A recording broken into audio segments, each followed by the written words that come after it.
UPI व्यवहार म्हणजेच Google पे, PhonePe, Bhim app वगैरे जे आहेत याच्या बाबतीत आपण आज बोलणार आहोत. याच्यामध्ये काही नवीन बदल सरकारनं केलेले आहेत. भारतीय राष्ट्रीय पेमेंट्स महामंडळ अर्थात NPCIने घेतलेल्या नव्या निर्णयानुसार येत्या 1 ऑगस्ट 2025 पासून UPI व्यवहारामध्ये महत्त्वपूर्ण बदल झालेले आहेत. यापुढे प्रत्येक UPI व्यवहारामध्ये महत्त्वपूर्ण बदलाव होणार आहे. प्रत्येक UPI व्यवहारानंतर संबंधित युजरला त्याच्या बँक खात्यात उरलेली शिल्लक रक्कम लगेचच स्क्रीनवरती दिसणार आहे. आता तुम्ही म्हणाल याच्यानं काय होणार लगेचच शिल्लक रक्कम दिसल्यानंतर? तर त्या ॲपवरती जो लोड पडतो मित्रांनो, तो लोड कमी होणार आहे. का तर दिवसामध्ये पूर्ण भारत देशामध्ये किती तर लोक असे बँक बॅलन्स चेक करत असणार आहेत. आजवर व्यवहार झाल्यानंतर वेगळ्या ॲपवर जाऊन शिल्लक रक्कम तपासावी लागत होती, पण आता तीच माहिती व्यवहाराच्या शेवटीच दिसणार असल्यामुळे वेळेची बचत होणार आहे.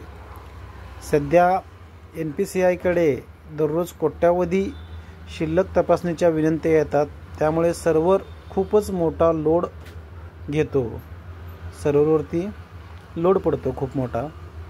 NPCIने नवे तंत्र लागू करण्याचा निर्णय घेतला आहे.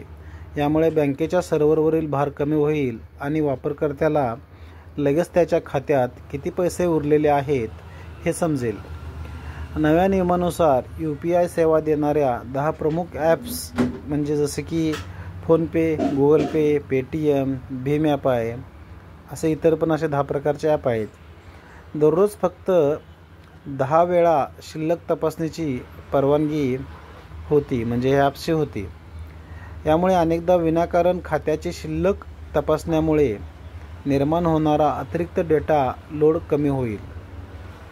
या नव्या तांत्रिक बदलामुळे काही इतर महत्त्वाचे बदल देखील होत आहेत. उदाहरणार्थ, प्रत्येक UPI व्यवहारासाठी वेगळी API लिंक तयार केली जाईल आणि तीच वापरून संबंधित बँकेच्या सर्व्हरशी थेट संपर्क साधला जाईल. आता याच्यामुळं काय घडणार आहे बघा.